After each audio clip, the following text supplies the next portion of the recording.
Hey, what's going on, guys? Kalamazi here, and this evening another build hit Dragonflight beta servers, and with it came a handful of Warlock changes. Now, I'll say off the bat, there aren't as many as usual like Warlock change builds. A couple to Destro, one to Affliction, I believe one to Demonology as well, but a lot of changes to talent names and tooltips and a few other things along the way.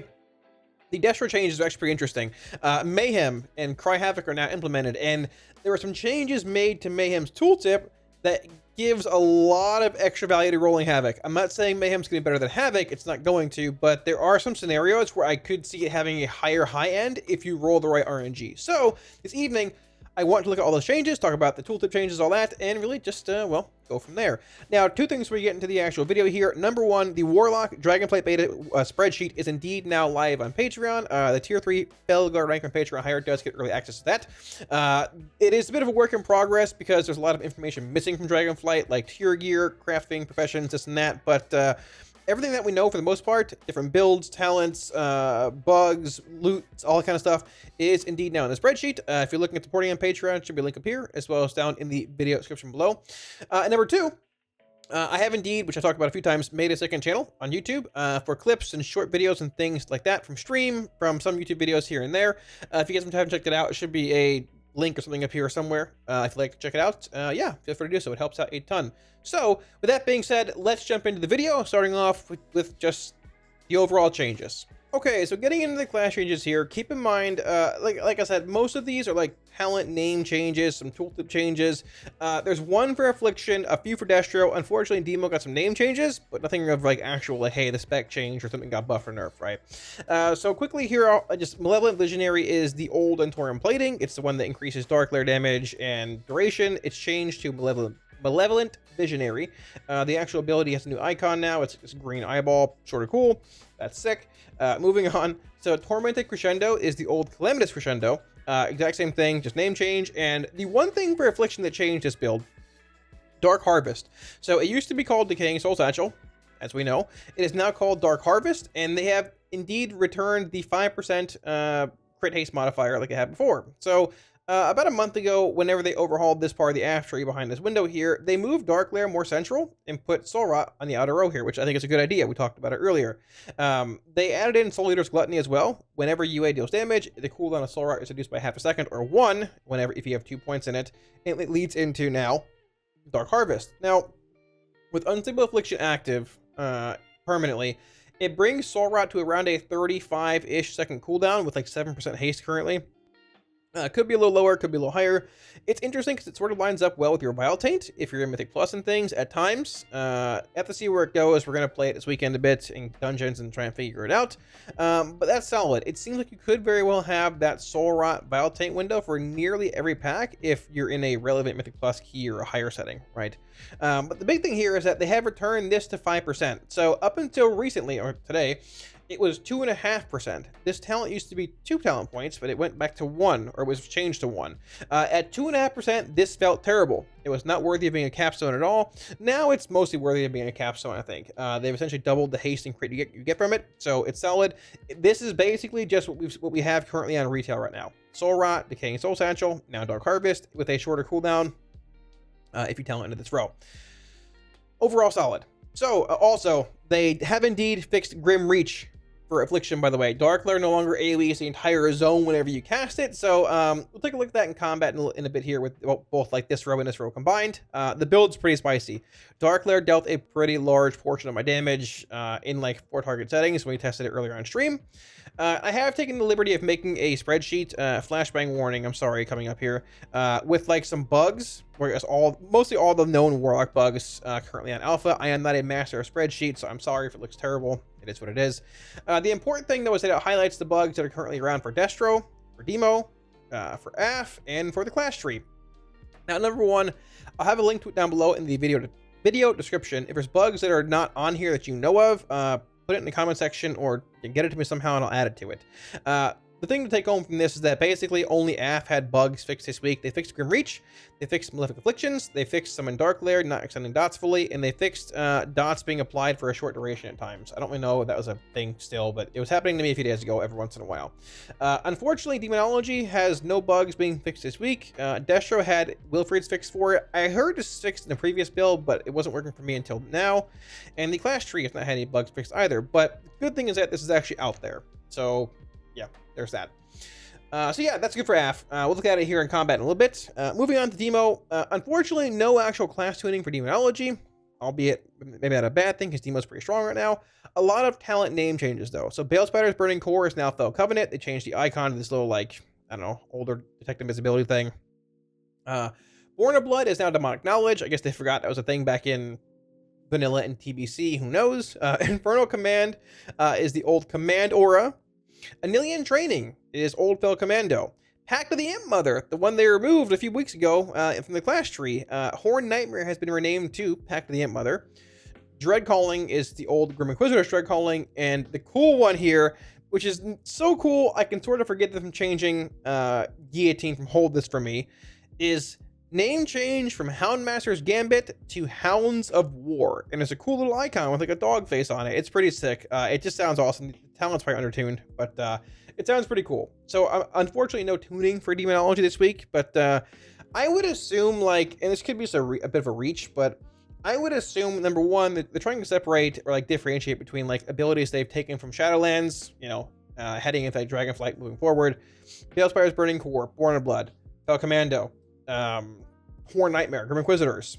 They're all abilities from Shadowlands, right? Houndmaster's Gambit, Commandora, they're not, but I mean, I would also assume this is probably like them sort of getting to a point where saying like, all right, this Clash Tree is sort of polished. We're looking at changing names and making things a little more suiting. I'm not saying tuning is done, but like, I think Locke is in a better spot comparatively to most classes out there, like spec-wise. Some things need help, sure, but we'll see where that goes. So, and finally, we have Destro here. Now, Destro has a handful of changes. So, number one, Dimensional Rifts. We'll look at this in a minute here, too, in combat. There are 3 rifts now. We have the green one that launches a little swirlies that we had for a while on beta now. They brought back the purple one with the lesser like purple swirlies that come out of it. And they brought back the green one that launches a Chaos Bolt from Legion. There's no red one from Legion. I forgot about that and someone mentioned it in chat. But yeah, they brought back 2 more. So there's 3. A bit of RNG to it. The multiple green swirly one we've had for a while on beta seems to be the strongest one still. Followed by the purple one and like the Chaos Bolt one. There's that. Cool either way. Sort of even more iconic stuff from Legion. Suiting feels good. Diabolic Embers was changed just from Embers of the Diabolic Raiment. And the big thing here. So, Mayhem and Cry Havoc are now indeed implemented. I'll mention that Cry Havoc is not, talked about here, but it is working now. We'll talk about that in a minute here in combat. Mayhem has been changed to your single target spells have a 25% chance to no longer strike. They now apply Havoc to a nearby enemy for 5 seconds. So this is similar, but also pretty different from what Mayhem used to be. So having a 1 in 4 chance to strike an enemy means that, okay, if it procs, that's great. You're going to get a stack of Rolling Havoc. But now, if this procs, you're guaranteed, realistically, probably at least 3 stacks of Rolling Havoc. It's applying Havoc to whatever it hits. And the cool thing about that is that it can proc nearly back-to-back. So there are going to be times where if you're playing Mayhem for whatever reason, let's say you're in like a stacked 2-target base setting. And honestly, the range on Mayhem is pretty wild. It was hitting dummies like on the other sides of the room earlier. Let's say you're in a semi-stacked 2-target cleave setting, right? It's permanent, a council-based fight, right? With like 2 targets, 2-target council, whatever. I would not be surprised with the changes to Mayhem. Looking at parsing down the line, the high-end parsers play Mayhem. And they just are able to chain with high RNG multiple Rolling Havoc windows for a long time and multiple Havoc windows to it in Mayhem, because RNG is RNG, and at times the stars will align. You get those insane procs back to back to back to back to back. This change to apply Havoc with Mayhem actually makes a pretty big deal, a big difference. Now, if you're in like a prog base setting and you want that guaranteed Havoc window every half a minute, and you want to be able to guarantee I have damage on both targets right now, yes, Havoc is better, but I would not be surprised if Mayhem is played in certain settings, whether you're playing Cry Havoc or not, for that, you know, lower, like, middle ground, less consistency, but the chance of having a higher high ground. Just keep in mind that at the same time, with RNG comes a lower low ground, or a lower low end at the same time too. But this change, I think, makes Mayhem more competitive. If you like it, hey, great. If not, just play Havoc. Pandemonium was changed tooltip-wise. Not a big deal. Havoc lasts 3 seconds longer, basically, so it increases the duration of Havoc by 3 seconds. Same thing. Mayhem always had a 10% additional chance to trigger whenever you play Pandemonium, because it's different from Havoc and all that. And I would assume they also don't want Havoc being a baseline 8 seconds with Mayhem triggering, which is pretty strong. And once again, they misspelled Havoc here, but they changed the tooltip on rolling Havoc because it now just applies Havoc in general. It's not Herok, it's Havoc. That's fine. And yeah, the final thing here is they changed this for Destro. I would assume they changed for every spec at some point. It sort of feels bad. Wilfred Sigil has been renamed to Grand Warlock's design. It's sort of iconic. Feels sort of bad, but I mean, I guess, you know, sort of is what it is. Weakness is not back. I don't know why this is here. I don't know what I have no idea what they're doing with weakness. It's just like, I don't know. Exhaustion and tongues are still around. They changed Claw of Endereth to Grim Beast. Demonic durability has gone to Dark Accord. Desperate power has gone to Desperate Pact. Teaching to the Satyr from Foul Mouth. Name changes here and there for the class tree, but for the most part, the class tree is the same. You're a walking tank, all that kind of stuff. So with that being said, the big changes are Destro, Havoc, Mayhem, Cry Havoc, Pandemonium, Dimensional Rifts, and Affliction. Let's take a look at them in combat. There's one thing here as well that wasn't mentioned with Havoc in single target. So let's take a look at both that and the Affliction build. Alrighty, so looking at Affliction, we're playing Sacrifice here because Sacrifice is currently doing better than like pet builds, with both having Wrathful Minion and Demonic Inspiration giving a 30% buff to it when you sack your pet. It very well could change that down the line. I'm not sure. We'll see what's up. Just, I'm playing it now. You can put a point in Wrath and Haunt, whatever. I was playing it earlier to test if it worked with like synergy and all that stuff, and it doesn't, but I'm just gonna keep it because it's whatever. So the big thing here, we're playing Grim Reach. Keep in mind it's no longer AoEing and pulling the entire zone. And we're also playing the updated Dark Harvest talent, which is 5% per target hit. So keep in mind how Dark Reach or Grim Reach works. It deals 50% of the damage of that damage being I-Beam from Malevolent Visionary and Dark Lair itself, to all enemies affected by your damage or time effects. And Grim Reach says Dark Lair increases its damage by an additional 5%, 3 and then 5 per, you know, rank 1 and 2, for each damage or time effect active. So Soul Rot also feeds into that even more. Dark Lair lasts an additional 10 seconds. I'll put this in Wrath actually here, because why not? And then you obviously have Dark Lair lasting half a minute instead of 20 because of Grim Reach. So the big thing here, keep an eye on my Soul Rot timer, which is right here, because I'm going to have UA up, and UA up means we'll have Soul Eater's Gluttony procs, which will, you know, reduce the cooldown on it. So I don't know how this is going to go damage-wise. It looked good earlier, but I haven't tested it out since then. Let's get a pet out. Let's sack this thing. There he is. Bang. Let's do it to it. All right, so we're going to open up on a precast Seed of Corruption into a Vile Taint to apply Agonies, into a UA before Soul Rot. UA, Soul Rot, Dark Lair. I'm going to Soul Tap twice here. I'm not going to overdo Soul Tap stuff just because of, like, it is a little broken right now, and, you know, I would assume we want to actually, you know, be casting some Drain Souls at some point. Look at the Grim Reach damage. Look at the Grim Reach damage. 16, 17, 17 and a half. It's actually wild. The Dark Lair cranks. He does a lot of damage. Now, he is a 2-minute cooldown, essentially, but he still does a tremendous amount of damage. Let me refresh my UA here. At the same time, keep an eye on my Soul Rot here. So I'm going to, like, Vile Taint just for, you know, this show, for an example here, right? I'll Rapture once. Look at my actual Soul Rot. So we're about 7 seconds off of having it up again. 4, 3, 2, 1. I'll pop it here just to start rapturing a bit. There's certainly a world where you might want to hold that for your actual Vile Taint. Chances are pretty high you probably do at some point. I'm going to refresh this UA to keep that up. Chances are pretty high you probably do at some point. Just with current tuning and the way that it is, it might change. But I've just been popping it on CD. And we'll keep going here until we get our Dark Lair back around in a minute. I'm going to keep just basically casting Vile Taints on CD. And whenever we look at the damage breakdown, so for example here, we're looking at Grim Reach being about 12.5% of our damage. Keep in mind, that's only active when our Dark Lair is up, right? Grim Reach is also separate from I-Beam. I-Beam's here. Grim Reach is the AoE effect. It's right here. So we have 2 separate damage events going on. I'm going to Soul Rot again right here. Precious Agonies before they fall. You have 2 separate damage events going on there, both from your Dark Lair, right? We're also not going to be soul tapping as much. I would assume whenever they end up putting a cooldown or something, because soul tap in its current form means basically you can just soul tap whenever you want, and you don't have to worry about casting Drain Soul. I can just tap 1 shard, 2 shard, 3 shard, 4 shard, back to 5. It's not going to be that way long term, but just for now, we're just going to do it and, you know, see where it goes. So we're coming back around to the 2-minute window here, and look at our Soul Rot, look at our Vile Taint. They're relatively lined up. Soul Rot's going to pass Vile Taint as far as like CDR is concerned here, but it's fine. We're going to wait for our Dark Lair. We have about 10 seconds until we can pop our Vile Taint here. Gonna refresh UA right here. Going to Soul Tap once, because why not? We're going to do this. We're going to go Vile Taint into a Soul Rot, pop our Dark Lair once again, and watch the Grim Reach damage stack up. So we're sitting at, where is it at? Right about here. So it's stacking again.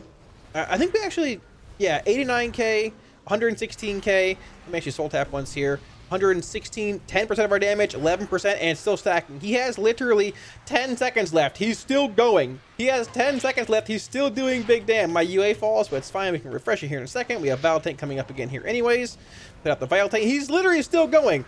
Grim Reach is 13% of our damage, not including the extra 4.5 from I-Beam here, right?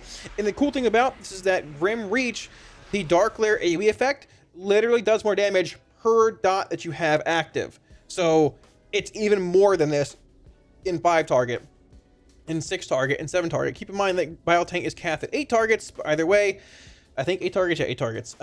But there's an even higher ceiling here for Grim Reach. And the fact that, like, yeah, you are playing Soul Eater's Gluttony, but, you know, even if you CD, like, Soul Rot, essentially on cooldown, with it being roughly a 40-second cooldown, let's say, with, you know, UA juggling and stuff, it basically lines up with your Dark Lair again at 2 minutes. This damage profile here, whether you put a point in Wrath or a point in Haunt, you're playing Withering Bolt, you're playing Creeping Death passively. If you want more single target, put it in Haunt here. You have Haunt, you have Dark Lair, and Torium Plating, Malevolent Visionary, and Grim Reach. You have Soul Rot, Gluttony, and Decaying Soul Satchel. The build's pretty customizable, and this is what I'm saying. Now that Aff is finally fixed, we can see how good it is in dungeons. Heroics, things might die pretty fast. Soul Flame's still broken also, but you can sort of see how strong the damage profile for Aff is here. There's no weird, like, all right, precast seed, cool, agony, agony, agony, agony, UA, Soul Rot, Vile Taint. No, man, you literally go precast seed, tanks pulling, Vile Taint, UA, Soul Rot, Dark Lair, and you're just cranking. It, like, the way the Aff is built, it shaved 5-6 seconds off the actual opener from what you're looking at in Mythic Plus, like, currently in retail now. That's big. The question still remains if we're going to be spamming Seed over Rapture at certain points. I've opted not to take Agonizing Corruption, but either way, putting that aside, that's a video on its own coming at some point soon, but, like, the Dark Lair, Grim Reach, Malevolent Visionary synergy with Soul Rot, Gluttony, and DSS, Dark Harvest is undeniable. This build feels like a blast to play. And look at Grim Reach. I might have been AFK, but it's doing so much damage. Really cool. So the changes to destruction are also pretty interesting. I can show the dimensional rifts here, actually. I forgot about that. There's one, it's the big Chaos Bolt. That's pretty sick. Here's the Purple Boy, which is like smaller, like lesser purple little blob things. We know the third one that we've had for a while. Yeah, there's another Chaos Bolt. It's the one that launches a million little, like, swirly things that are green. Sort of cool. New rifts. But the bigger thing with Destro this time around is that Mayhem is now implemented, and Cry Havoc is also working now because Mayhem is implemented. Don't play this build. I don't even know what it is. I just click buttons, so don't look at the actual build here. I just wanted Mayhem and Cry Havoc and all that stuff. There's that. So the thing here, like we talked about, that changes with the tooltip change on Mayhem, now applying Havoc versus it just cleaving things, is that this now works with Rolling Havoc. Rolling Havoc lasts 5 seconds, but whenever you stack it, it refreshes the duration. It stacks max of 5 times, but you can refresh that 5 stack. And the big thing here is that, let me see if we can proc it here. I'm probably not going to be able to, but I can sort of give a decent example of either way. Let's say we're having a target. First off, I'm going to hit this thing. Watch how big Mayhem's cleave is. So I have it talented, right? Mayhem, Cry Havoc, watch this. Let me take my actual combat window here too. This doesn't matter, actually. Put it down here. So, like, watch this. I'm going to hit this thing. See if it procs. It already procced over here. It procced on that already across the room. Like, you see what I'm saying? The range on Mayhem is so large. I wouldn't expect it to be that far apart. It makes sense, I guess, but like it's just so wide compared to what I thought it would be. So let's see if we can get the proc again here and watch my rolling havoc stacks on this weak aura or up here ramp this stack. There's a stack right there. There's 1, there's 2, there's 3. And the big thing here is that, yeah, it might only last 5 seconds, but right there, look at that, look at that. That's the refresh on rolling havoc. It procced again. That's the refresh I'm talking about right there. That's the actual refresh I'm talking about. If you can get that RNG with Mayhem on these like 2 target stack cleave fights, let's say there's 2 targets here and not 4, and you're just cleaving passively on 1 and it procs whenever it procs. If you can get that RNG, that proc in a setting where you can just chain it forever, it's a permanent havoc based fight, you can get a really high rolling havoc uptime. And that is sort of similar, it's sort of, I guess, similar-ish to where it used to be in Nilotha. You couldn't roll crazy high rolling havoc uptime, but rolling havoc, like min-maxing, mattered so much. And there was like not really a huge element of RNG to it, but rolling havoc was big. It was a huge part of Destro's AoE. If you can, or I guess cleave, if you can get that RNG to proc a Mayhem, get some rolling havoc stacks, and then before the rolling havoc drops, proc it again to refresh the actual rolling havoc, that's where the value lies. That's where the value lies with Mayhem. Now, once again, it's a 1 in 4 chance. Chances aren't incredibly high, and that's going to happen a lot, but when it does, well, you're going to roll that rolling havoc probably twice as long as everybody else, and that's the big thing. That's the cool thing. So outside of that, the last thing also happened right there again, I believe. Yeah, there's your 5 stack rolling forever.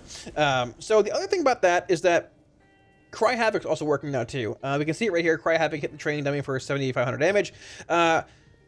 Interestingly enough, now the weird thing with like single target Destro is that if you're constructing a build for single target Destro, you go 1, 2, 3, 4, 5, 6, 7, but then you need 8 points like spent in this part of the tree to unlock this row. So it puts you in a weird spot because you're going 1, 2, 3, 4, 5, 6, 7, but every other ability is like Havoc or Mayhem or Rand of Fire or some kind of cleave-based ability they don't really care about in single target. Now, I don't think this is going to change like what talent you take in single target, but it's pretty cool nonetheless. So let's say, for example, I'm in single target, right? I can take either Rand of Fire or Havoc, and I mean, it is what it is. Chances are pretty high. They're both dead in single target mostly. Unless you play this version of the spec. Now, even with in single target, let's say you take Havoc for this synergy, chances are pretty high. Probably have a better place to put your last point than Cry Havoc with this weird like synergy thing that's going on here, but we'll see where it goes. So what I'm getting at is watch the actual combat log here and watch what happens in single target. So I'm just going to open up like regular stuff, nothing crazy here. My Kata, I'll even just put up our Havoc. Havoc, launch the Chaos Bolt. This is single target. There's Cry Havoc damage. Cry Havoc. So Cry Havoc cleaves off the mob that has Havoc on it in like an 8-yard radius, but it will literally cleave the mob that has Havoc on it. So even in single target, technically Cry Havoc is a DPS game because it will hit the one target even if your Havoc is not cleaving onto other targets. It's sort of similar to how the Odor Cloak, whatever, sort of works on retail right now. Like, yes, you need Havoc applied technically to get value out of it, but your Havoc target is what's affected. Your Havoc target right here being this dummy with Havoc on it, Cry Havoc is cleaving off this target, but it's still cleaving onto the dummy because the dummy is technically within a 8-yard radius. So when it comes to like building a single target Destro build, I don't think chances are very high you're going to like spec into Cry Havoc for this ability, even if it ends up being worthwhile. Chances are pretty high you'll put your final point in like, I don't know, like a point in like Power Underwhelming or some other point of relevance here somewhere else, like maybe Conflagration of Chaos. But it is, I guess, semi-important to note this unique interaction. Chances are pretty high it's unintended, but at the same time, it might just be. Blizz might be okay with it, because in the end, like, it's hitting for 7.5k, I think. What did it hit for? It hit for roughly 6k here, a bit more somewhere else here too. 6k, 6.3, 6.3, and you can get about 3 Cry Havoc procs in a Havoc window for like 3 Chaos Bolts being cast in single target. So you're looking at about, let's say 20k. Our Chaos Bolts are hitting for 25k. It's essentially a free Chaos Bolts whenever you put it up. So I mean, it's something. Something. Is it worth the cast? Probably not. But it's a cool, unique little interaction, and I guess in the end, if you are in a Cry Havoc based cleave setting, you will get a little more prior damage on that Havoc target either way. So it helps balance out the 160 damage split. Sort of cool. Probably won't last, but yeah, it's something. So yeah, thanks for watching, guys. That about wraps it up. It wasn't like an incredibly busy week for Warlock Changes. Like I said, I think it's a weird hunch, and I could be totally wrong, but I don't think a whole lot of other classes have gotten like sweeping talent name updates and things like that. I do sort of feel like Warlock is in a better spot comparatively to most other specs and classes in the game. Some things can definitely be changed a bit, but I don't know. To me, it's sort of a sign of like, all right, we're probably getting into like the second half of polishing for certain talent trees and specs and things for Warlock at least, right? Demo could get a few changes here and there. I'm not a big fan of Shadow's Bite. Destro and Aff, overall, I'm pretty happy with. A few nodes and odd spots. I'll be making a video over the next few days, probably heading into the weekend, about like some minor changes, I guess a feedback update, I guess a bit on what I like to see for each class tree.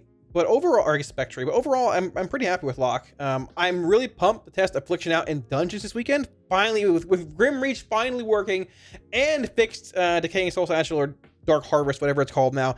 It's gonna be pretty cool. And the Destro changes, I might play Mayhem in some dungeons and see if I can chain some rolling Havoc stuff, but I'm pretty sure I want Havoc in the majority of, you know, settings. Long term, high RNG, maybe rolling Havoc for a long time is a possibility. But like I said, I think Havoc is just more consistent. When you want that damage profile, having that heavy cleave, whether you're like playing the Inferno build, Mythic Plus, or just more of a Havoc based cleave build, right? 2-target cleave. You hit that button, you know you have it, and that's the important part. But we'll see where it goes. So with that being said, guys, thanks for watching. I really appreciate it. I want to give one shout out to my patrons for the end of the video, guys. Thank you a million times for support on Patreon. I really appreciate it. Heads up, the Warlock Dragonflight beta, I guess, spreadsheet is now up on Patreon. Once again, the tier 3 Fel Guard rank or higher does indeed get early access to that. If you're looking at supporting on Patreon, should be a link up here as well as down in the video description below. With that being said, thanks for watching, guys, and I'll catch you all again soon on stream. Peace.